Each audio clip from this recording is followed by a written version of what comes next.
Happy Thanksgiving. Back up here on the same trail that I did the video of the other day.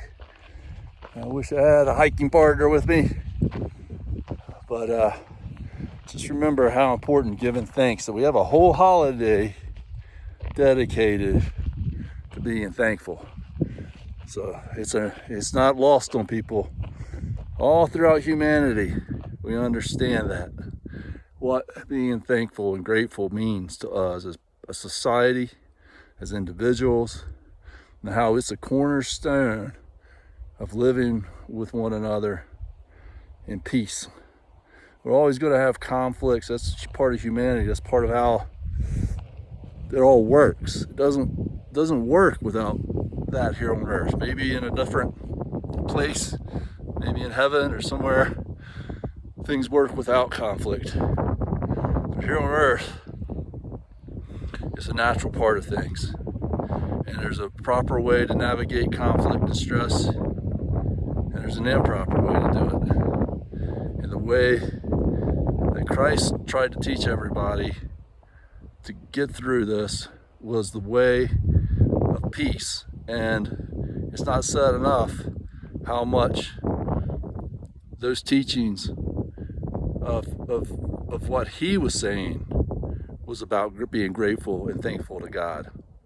There's lots of other messages in the Bible, but the actual parts that were actually really attributed to Christ, from, for example, were really about love and peace and being grateful. It's hard to get to love and happiness and peace without being grateful. It's hard to work through conflicts without being grateful.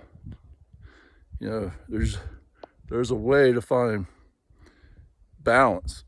Sometimes it's very stressful and very, very nerve-wracking. But when you are grateful for the fact that you're just here every day, you're grateful for the fact that you have an opportunity to try and make something out of something, or to come to agreements with people in a peaceful manner, that makes life the journey that it is. It makes it virtuous as much as it can be. When we lose sight of being grateful for just life, that's when people start doing really bad things to one another. It's also when people can't forgive. If you don't have gratitude for being alive and for this beautiful planet and these blue skies, a chance to breathe this fresh air, it's very hard to learn how to be forgiving of people. People make mistakes. A lot of the things that people do that we call bad or wrong, a large percentage of them, they're done out of that person's instability, the stresses that are in their lives, things that are pressuring them to do things that they otherwise wouldn't want to do. It's not that often that we really find people who just want to do harm to one another just for the sake of doing harm. However, those people do exist. And when you live in a society that's grateful for life, that society will work hard together to try and uncover those unjust things and try to hold those people accountable that really are out to just cause harm.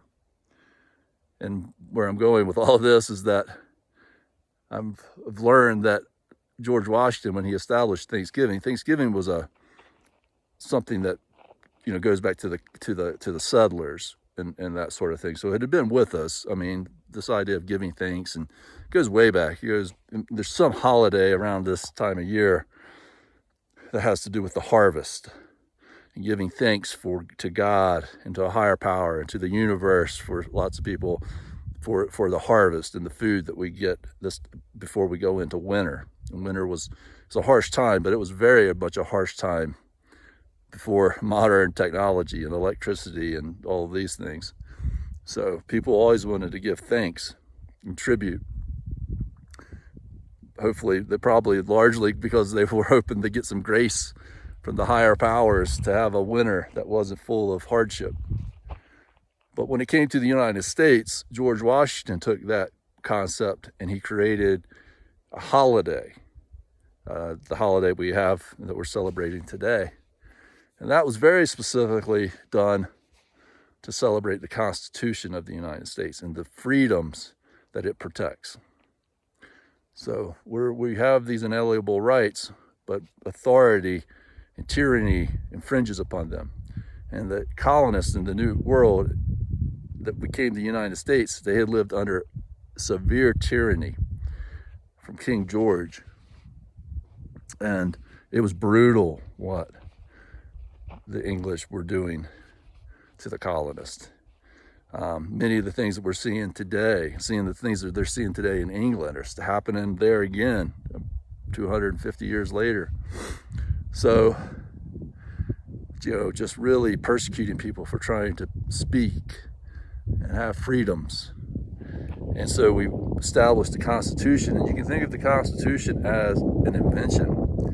It's an invention in the way that it took all these philosophies and concepts that had been brewing for many centuries, and it put them together in one document with a very strong plan and an organization of government that was very distributed, so the power wouldn't sit in any one person's hands too much.